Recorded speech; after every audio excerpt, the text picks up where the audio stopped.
Bom, pessoal, tudo bom com vocês? Espero que estejam todos bem, saúde tranquila, saúde de quem está à sua volta bem também, e que a gente possa estar estudando firmemente para o vestibular, não é isso? A gente terminou o último encontro falando da primeira geração modernista, aquela que ia de 22 até 30. Balizas históricas, né, datadas, para que a gente possa dividir em grupos essas fases do modernismo. Então a primeira geração é a de 22, Semana de Arte Moderna, até 1930, Revolução de Getúlio Vargas, o fim da República Velha. De 30 até 45, de 30, início da nova fase do Brasil em termos de república, né? A chegada de Getúlio Vargas ao poder. Esse que você está vendo aqui, ó, bem aqui, o Getúlio Vargas, o gaúcho lá de São Borja. E depois, até 45, final da Segunda Guerra Mundial, nós temos o que se convencionou didaticamente chamado de segunda geração modernista. Então é a segunda leva de escritores, seja na prosa, no romance, seja em verso, na poesia, a mostrar características que são características de uma novidade, de novos ares na nossa literatura. É importante guardar aqui que esta geração é uma geração que já vai mesclar muito mais daquilo que às vezes até era repudiado pelos modernistas de primeira hora, que tiveram um trabalho muito mais iconoclasta, muito mais de confronto para negar o passado. A segunda geração, inclusive pela própria situação histórico-social em que vivia, esses anos 30, o final dos anos 20, o início dos anos 30, ao longo dessa década e meia aqui, essa geração ela acaba refletindo as mudanças no Brasil, que são mudanças profundas na ordem socioeconômica, política, e também as mudanças no mundo. Então, há de ser uma literatura muito mais engajada, muito mais comprometida em algum momento com a questão politizada. E, portanto, um novo olhar, inclusive, sobre o fazer artístico.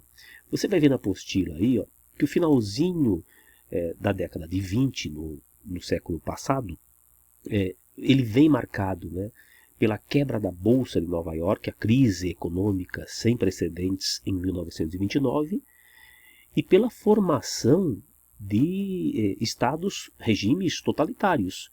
Então, notadamente, principalmente, você teria o Hitler, você teria o Mussolini na Itália, o Stalin naquilo que era ainda a Rússia, a União Soviética, Franco na Espanha e Salazar em Portugal.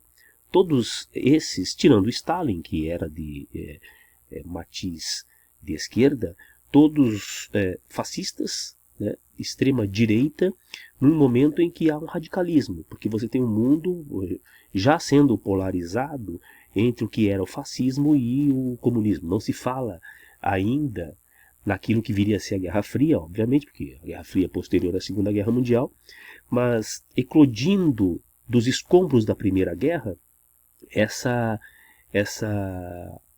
vertente. De um lado, essas vertentes, de um lado a extrema-direita e de um lado a esquerda, com Stalin matando, Stalin deportando muita gente para a Sibéria, enfim, radicalizações que levavam a uma radicalização, muitas vezes, do discurso. Tudo bem? No Brasil, você tinha a quebra daquilo que era a política do café com leite, e que caracterizou o finalzinho da República Velha, a alternância de poder entre governos paulistas e presidentes paulistas e governos mineiros, né, presidentes mineiros.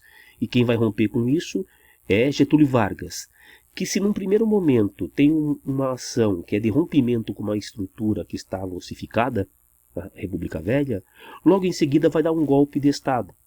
Ele vai se eleger em 34 e em 37 vem o golpe de Estado, dentro do próprio Estado, né, o chamado Estado Novo.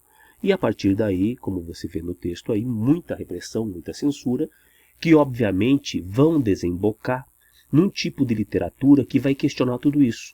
E muitos dos escritores desta fase no Brasil vão ser inclusive perseguidos. Por quê? Porque a literatura, como reflexo do mundo, vai denunciar esse momento.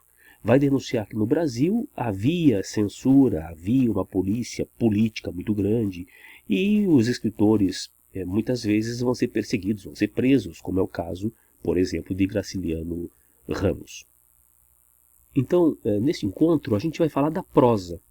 No próximo, a gente fala da poesia, compreendida nesse período. Bom, então, a gente, antes de entrar propriamente no aspecto da literatura e tratar dos elementos em prosa, queria mostrar aqui para você como se dá, de um modo em geral, o panorama de evolução dos fatos, tanto no Brasil quanto no mundo, daqueles fatos que são mais importantes e que, sem dúvida, refletiriam na produção de todos esses autores, principais autores que estão nesse quadro. Veja que de 30 a 36, no Brasil, no mundo, de modo geral, né? Getúlio Vargas assume o poder em 30, aí já tem uma crise enorme que obriga a queimar, um projeto de queimar 78 milhões de sacas de café, por conta ainda de reflexo da quebra da Bolsa em Nova York. Em 32, São Paulo se rebela e há a Revolução Constitucionalista, que vai criar uma cisão no país durante algum tempo. Aqui na América do Sul, Guerra do Chaco entre Bolívia e Peru. Bolívia e Paraguai. Bolívia e Paraguai. E em Portugal começa o regime salazarista, portanto uma ditadura militar em Portugal. Os integralistas, os fascistas brasileiros lá de 1933, marcham em São Paulo numa passeata, sendo contrários ao Getúlio Vargas e vão ser reprimidos. Hitler, em 1933, assume na Alemanha, veja, por meio de uma eleição. Note que a ascensão de Hitler faz com que aqui no Brasil haja reflexo do fascismo. Em 1934, Hitler assume o título de líder, de Führer, e Zé Lins do Rego e Graciliano Ramos lançam suas primeiras obras. Então a gente já tem aqui o germe de uma literatura com ares novos dentro do painel artístico brasileiro. Em 1935 é a vez dos comunistas serem reprimidos por Getúlio Vargas, portanto ele perseguia os comunistas, os fascistas.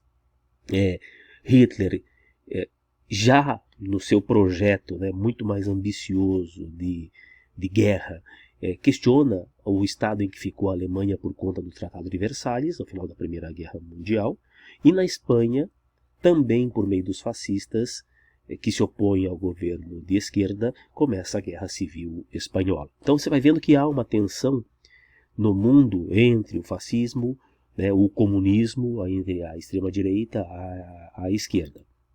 Depois, nós temos, em 1937, o início da ditadura aqui no Brasil.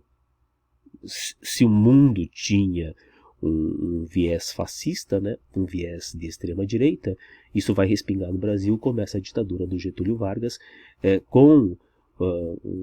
dando um golpe dentro do próprio governo, com a criação de uma mentira, que era o Plano Cohen, que foi um documento forjado, uma situação forjada, criada, isso é sabido, com a ameaça de um levante comunista no Brasil, que havia um plano de os comunistas tomarem o poder no Brasil. Mas isso é lá em 1937, uma coisa do século passado, um medo e um fantasma que só existia na cabeça daqueles homens de 37, porque se sabe que o Plano Cohen era uma mentira.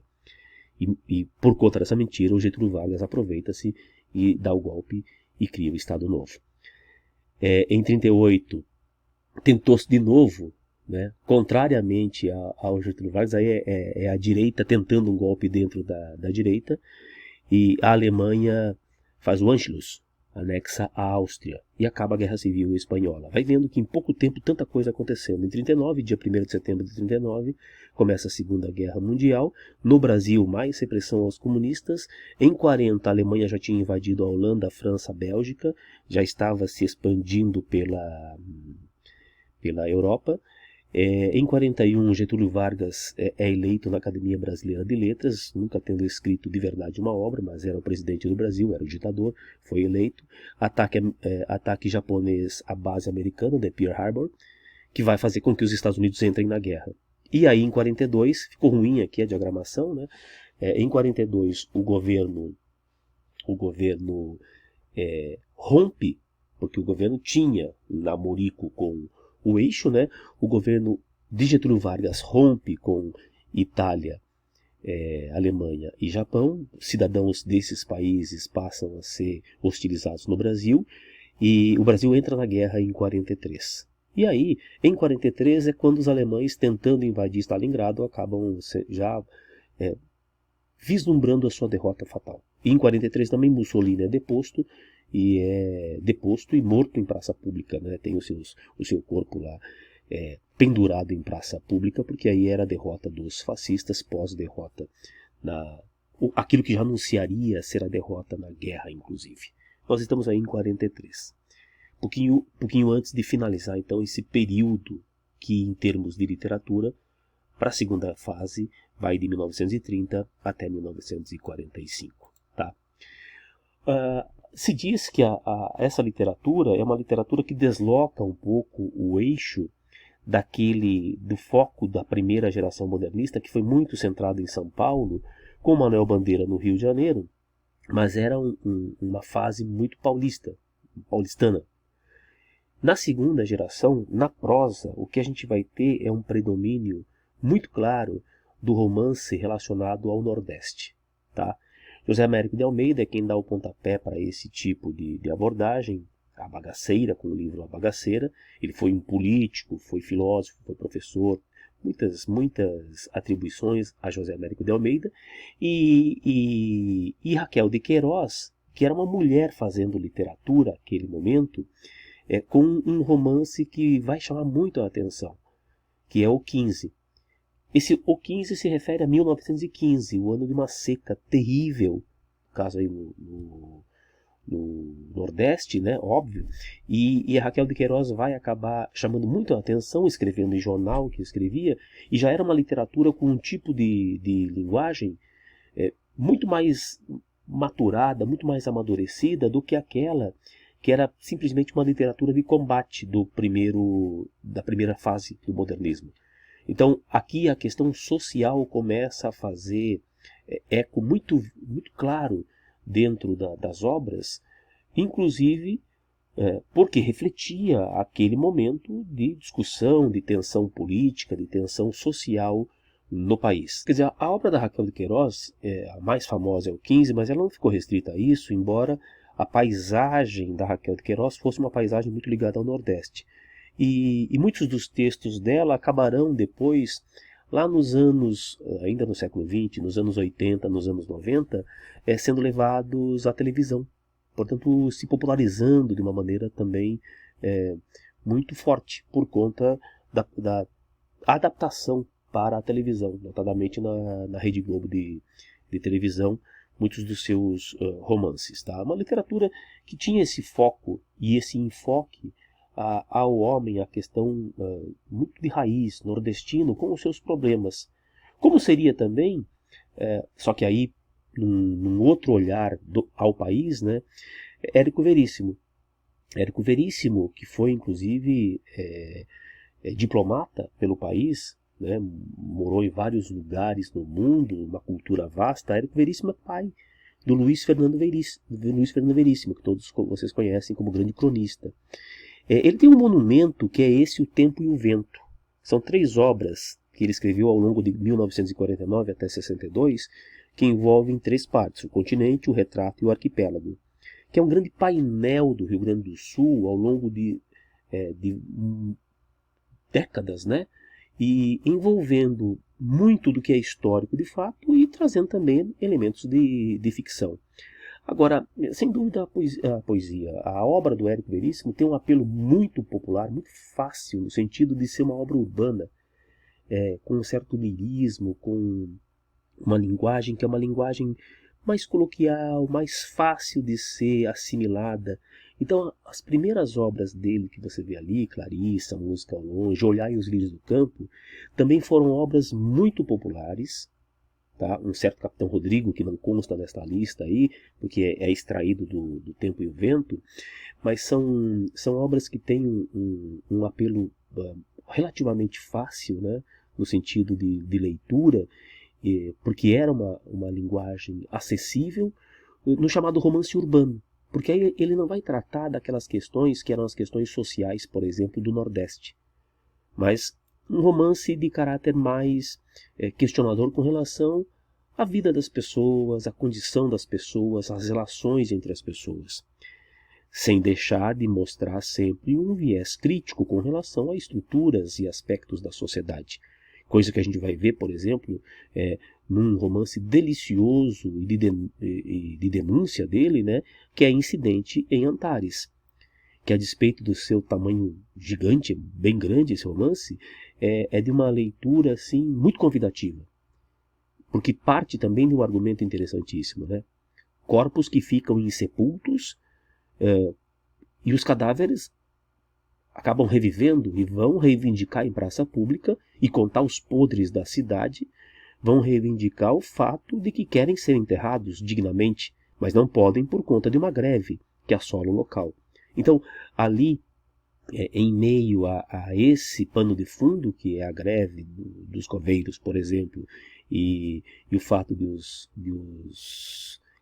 corpos não serem enterrados, há toda uma discussão sobre a hipocrisia da sociedade, das pessoas, daquilo que acontece na província e que acontece, de um modo geral, entre as pessoas em qualquer lugar do mundo. Érico Veríssimo, dono de um texto saborosíssimo, o filho mostra ter herdada essa marca, essa virtude do seu texto, e O Tempo e o Vento, sem dúvida, acaba sendo a grande obra do Érico Veríssimo como autor urbano, como autor também de costumes. Tá?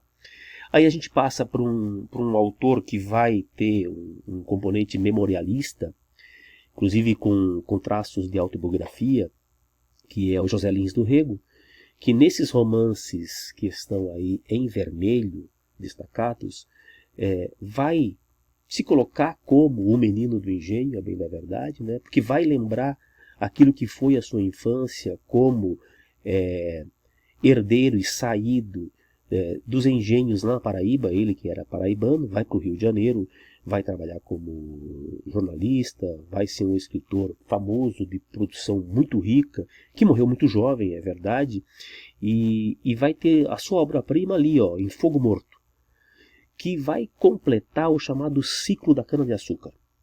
Porque o Zé Lins do Rego vai enfocar a vida e aquilo que acontecia no entorno do engenho de açúcar, que já estava decadente, né? Quando ele conta essa história, já é uma história a partir do ponto de vista em que o engenho de açúcar já começa a mostrar a sua decadência, porque já deixava de ser o Nordeste, há muito tempo, a referência econômica do país. Então você vai ter o menino do engenho mostrando, e doidinho, mostrando aquilo que era o olhar de infância sobre aquela paisagem, e aos poucos, ao longo desses romances, você vai vendo o olhar diferenciado de quem vivenciou, quem amadureceu e quem viu a chegada do fogo morto, que é uma imagem justamente do fim da força do engenho. Né? O fogo morto é quando o engenho já não produz, já está nos seus estertores, por conta de não estar sendo mais utilizado fortemente. E é um romance dividido em 3 partes, com 3 enfoques distintos, a 3 personagens distintos, que mostram também classes, né, distintas, muito, muito interessante. Inclusive já foi muito interessante do ponto de vista da constituição e da composição das personagens e seus valores, para mostrar como cada um se relaciona com o meio e a maneira como eles se dão nesse meio. E inclusive já esteve presente em várias listas de vestibular, porque, como eu disse, é a obra-prima desse flamenguista fanático que foi José Lins do Rego. Também teve muitas de suas obras adaptadas para a televisão, porque, de novo, reforçando esse momento da segunda geração modernista, é uma prosa de mais fácil acesso. Não há mais as invencionices que você via, invencionice no bom sentido, tá? Experimentalismo, vamos mudar. Não há mais os experimentalismos que você via, por exemplo, em Oswald de Andrade, em Mário de Andrade. Aqui o que você tem é um grande contador de história que descreve com um viés ao mesmo tempo memorialista e crítico aquilo que caracterizava, aquilo que compunha a paisagem de uma classe abastada, porque ele provém dessa classe lá na Paraíba. Zé Lins do Rego, outro nome importante. Jorge Amado, sem dúvida, é o mais conhecido de todos dessa segunda geração. É o mais conhecido pelo fato de ser mais popular. Ele foi o primeiro grande escritor brasileiro que foi traduzido à exaustão no exterior. Então, se você vai ter Raquel de Queiroz no Ceará, Zé Lins do Rego na Paraíba, Jorge Amado é aquele que vai descrever a Bahia. E uma das críticas, inclusive, que se faz a determinada parte da obra do Jorge Amado é que ele parece, inclusive, se repetir na composição de tipos, na descrição da paisagem, porque em algum momento os personagens, as circunstâncias, enfim, o elemento a ser descrito, a ser narrado, eles acabam sendo muito próximos ao longo desses tipos todos que vão povoando a sua obra. Em algumas dessas obras você tem o centro em Salvador, em outras você tem o centro no interior ou mais no litoral, mais especificamente outros pontos do litoral da Bahia, mas sempre mostrando todo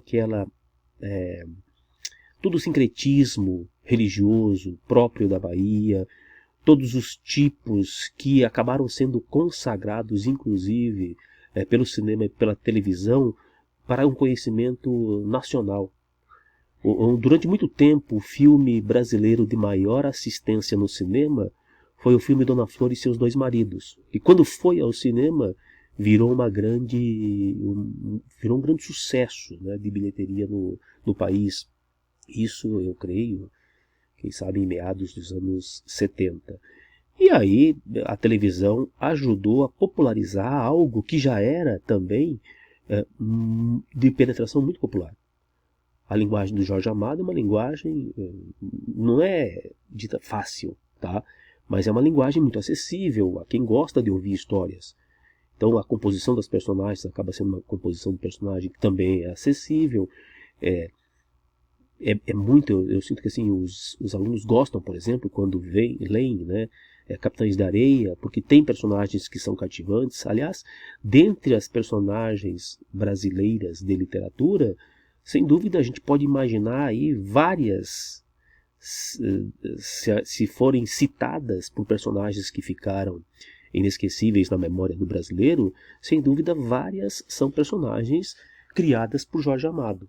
E depois, com a força de outras mídias, acabaram sendo consagradas e solidificadas, né, pela imagem do cinema, pela imagem da televisão. Pesa, sem dúvida, um pouco a pecha de que houve uma certa exaustão na maneira como ele acaba se repetindo, mas, sem dúvida, foi de fundamental importância para poder colocar o Brasil no panorama da literatura. Há em uma parte da obra do Jorge Amado um componente ideológico muito forte, porque durante muito tempo ele foi ligado ao Partido Comunista, né? E depois isso acaba se diluindo, mas boa parte dos seus romances tem um componente de compromisso social, ou um discurso que beirava a isso, tá bom? É dele uma obra, não está citada aqui, que é O Cavaleiro da Esperança, em homenagem a Luiz Carlos Prestes, que era o líder, né, foi o líder da intentona comunista. Mas sem dúvida, essa já é uma obra que tem muito menor apelo do que essas que estão citadas aqui, tá? A mais famosa poderia ser Gabriela Cravo e Canela, Dona Flor e Seus Dois Maridos, por conta da televisão. Mas em termos de literatura mesmo, a gente vê que Capitães de Areia, por exemplo, é uma que, como livro, como obra literária, tem uma penetração muito grande entre as pessoas leitoras. Beleza? Bom, e aí chegamos àquele que é o maior nome na prosa dessa segunda geração, a geração de 30. E é o alagoano Graciliano Ramos, alagoano de Quebrangulo, que foi prefeito de Palmeiras dos Índios, foi perseguido pela ditadura getulista por suas posições à esquerda e que produziu duas obras que são fundamentais para a gente compreender aquele momento, aquele contexto do Nordeste e a expressão de Graciliano Ramos com relação ao modo como ele via, inclusive, a relação de exploração do homem pelo homem, por exemplo, em São Bernardo. As duas obras que estão ali em vermelho, como você pode observar, Vidas Secas e São Bernardo, correspondem, está invertido ali, né? A data está invertida, correspondem a aquelas que são obras capitais do estilo seco, do estilo conciso, preciso, que caracterizou o texto de Graciliano Ramos. Se é verdade que em Angústia ele tem um texto mais longo, mais escorrido, mais tortuoso até do ponto de vista da concepção do enredo, em Vidas Secas e em São Bernardo, logo no início de sua produção, coisa que ele já mostrava em Caetés, havia uma preocupação com a situação linguística, com a expressão linguística muito concisa, e também com o olhar sobre o homem e como ele era afetado pelas condições em que vivia. Vidas Secas conta a história de Fabiano, Sinhá Vitória, dois filhos que sequer são nomeados ao longo do texto, e Baleia, a cachorrinha, vagando, né, pela seca do Nordeste, tentando fugir desesperadamente da seca do Nordeste. E você vai ver que em Vidas Secas você tem painéis, que são como que capítulos independentes, 13 ao todo, que podem ser lidos fora de uma ordem convencional. É como se você tivesse 13 conjuntos independentes que formam depois o todo. Vidas Secas é um livro interessantíssimo, importantíssimo, fundamental para a gente poder perceber, inclusive, o tom da crítica e o tom de denúncia que havia naquele momento com relação especificamente à situação do Nordeste, por meio desse autor que, repito, não permitia, o Graciliano Ramos não permite que a gente gargalhe em momento algum, pouco sorria dentro do seu texto. É um texto seco, é um texto que ele não é difícil em termos de construção, mas ele é elaborado justamente pela concisão que apresenta e que nos dá amostras de um escritor extremamente cuidadoso com a questão dessa concisão.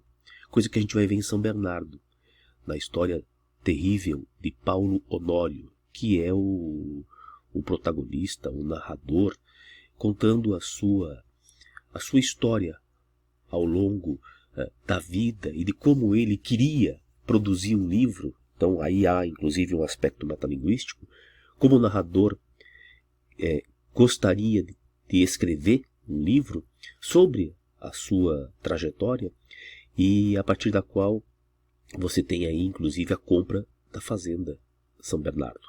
E como ele sobrepõe-se aos outros, como é a sua relação humana com os outros, como ele aos poucos vai destruindo as pessoas, essas relações, e como também vai sendo destruído.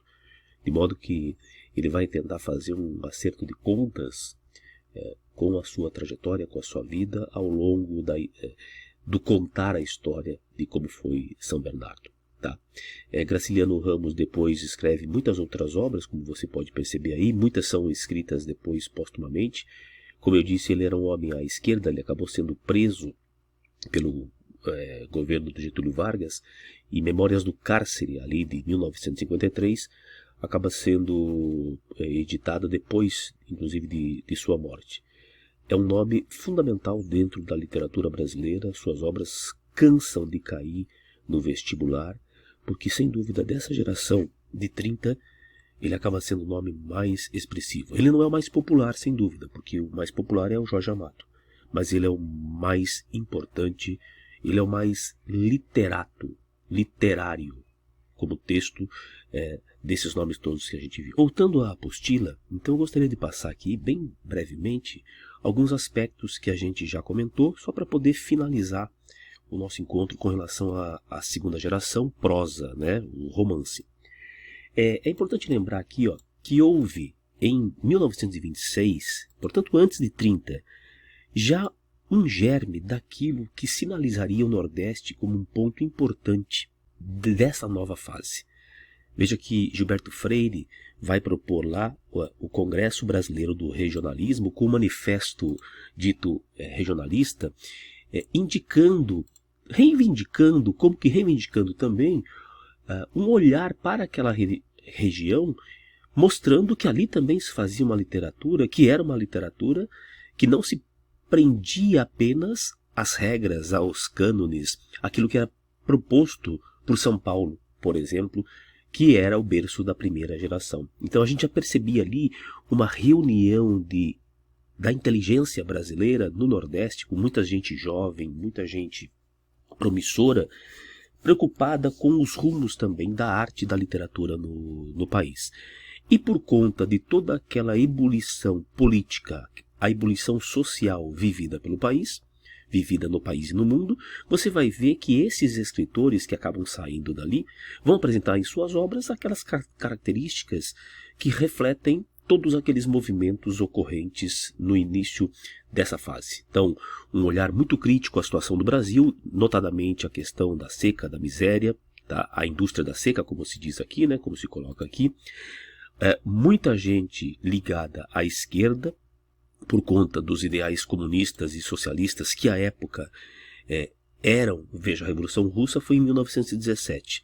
Nós estamos aqui no Manifesto Regionalista 9 anos depois. Então havia aí um encantamento com as ideias da Revolução Russa e obviamente também havia um contraponto por conta de ideias fascistas que não vão se espelhar aqui, tá? A literatura dessa época vai veicular um pensamento muito próximo, principalmente Jorge Amado, Graciliano Ramos, a esses ideais socialistas, comunistas, portanto se opõe ao fascismo, que também existia naturalmente. E aí você vai ver que os chamados ciclos econômicos vão aparecer nessa literatura nordestina. Como eu disse, o Zé Lins do Rego, que vinha de uma região que era uma região rica, no caso dele, né? Ele tem um berço rico, porque vinha do engenho, ele vai mostrar o ciclo da cana-de-açúcar. Então, como se organiza o universo em torno do engenho, do senhor do engenho, todos os seus agregados, escravos, ex-escravos e assim por diante. Graciliano e Raquel de Queiroz com 15, vão mostrar a seca. Então a questão da seca e como ela afetava o meio e, obviamente, as pessoas. Jorge Amado, o cacau na Bahia. E aí, como era, por exemplo, aí você vê aqui na caracterização, né, como eram os conflitos por conta do poder econômico, da demanda do poder econômico. E o pano de fundo para isso é o cacau. Além daquela paisagem baiana que eu também mencionei, dos tipos da região. E o Érico Veríssimo, além de fazer um painel histórico daquilo que é o Sul, no caso o Rio Grande do Sul, vai fazer o romance urbano, aí com um tom mais lírico, mais pessoal inclusive. Tá? Na apostila você vai ter referências a esses autores principais, Raquel de Queiroz, aqui com uma pequena notícia sobre o 15, como se divide o enredo de o 15. Depois você vai ver Zé Lins do Rego, no seu ciclo da cana-de-açúcar, com menção a essa primeira obra aqui, que é o Menino de Engenho, que é, né, como aqui, ó, uma espécie de alter ego, porque é a história dele, é um pouco da história dele e como ele cresceu, até chegar àquela que é a obra-prima, que é Fogo Morto. Fogo Morto, de 43, com as 3 personagens, cada qual contando um pouco daquele momento final da usina, segundo o seu ponto de vista não, né? Mas assim, não são elas que contam, mas com o foco delas, a partir do foco delas. Jorge Amado vai ter aqui na apostila uma divisão, ele que é o mais popular de todos, sem dúvida, né? Ele começa regionalista, ele tem esse aspecto muito ligado à questão política, então você vai ter aqui os chamados romances proletários, por conta da sua identificação com o trabalhador, com o homem pobre, com as classes populares marginalizadas. E depois ele vai dar foco às disputas pelo poder econômico nas histórias ligadas à plantação de cacau, lá na Bahia. Então você vai ter Terras do Sem Fim, que é a mais representativa dessas obras, porque conta justamente como como se dava esse tipo de disputa. Depois dessas dois blocos, né, romance proletário e romance ligado ao ciclo do cacau, vem a Bahia. E aí o grande painel da Bahia, o grande cartão que é a Bahia, com as suas pessoas, com a sua paisagem e aquela marca de que Jorge Amado tornou-se extremamente popular pela sua facilidade, até motivo de crítica, né, de contar as histórias, muitas vezes com um viés até repetido. Érico Veríssimo é o representante do Sul nesse sentido.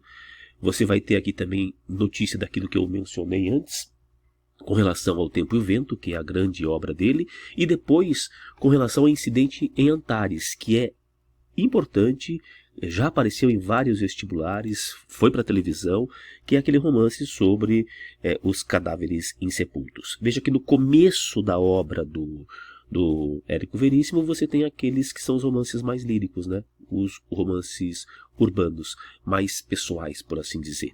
E a gente finaliza esse material nessa aula com a figura do Graciliano Ramos. E aqui também a notícia dessas obras que são as mais importantes, mais relevantes, desse homem que não nos permitia sorrir nos seus textos, começando com Caetés, que é a obra de estreia dele, tá?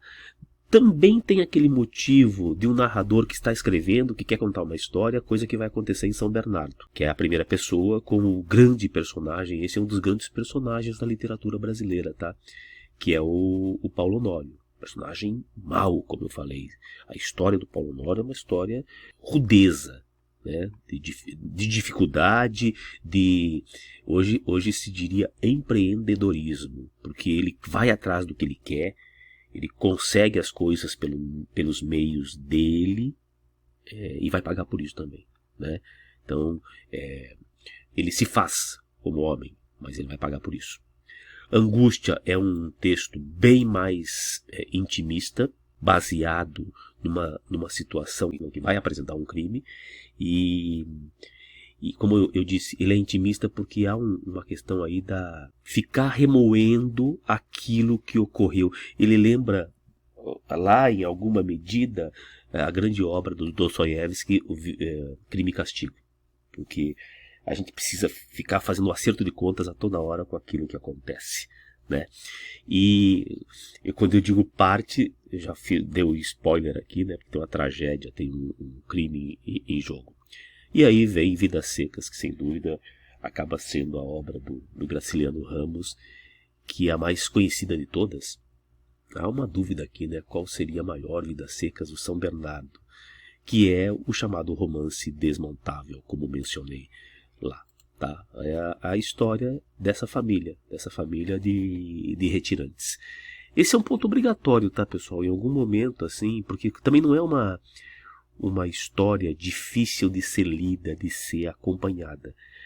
Como eu disse, você pode abrir em qualquer um dos capítulos e ler essa história sobre Fabiano Sinhá Vitória e seus meninos e Baleia, a cachorrinha. Esse em algum momento precisaria ser lido para poder entender um pouco o que foi o Brasil, infelizmente, naquele momento e com reflexos até hoje, que é um pouco do Brasil ainda. Beleza? Lógico que sem a paisagem tão arcaica como de Vidas Secas, mas ainda com muita pobreza, com muita desigualdade, com muita gente sofrendo e vagando, né, como esses retirantes que o Portinari nos mostra na apostila. Tá bom? Terminamos aqui então a prosa da segunda geração e a próxima aula vai ser sobre a poesia. E na poesia, o grande nome que vai saltar aos olhos é Carlos Drummond de Andrade. Entre outros, né? Mas Carlos Drummond de Andrade vai ser o grande nome. Beleza?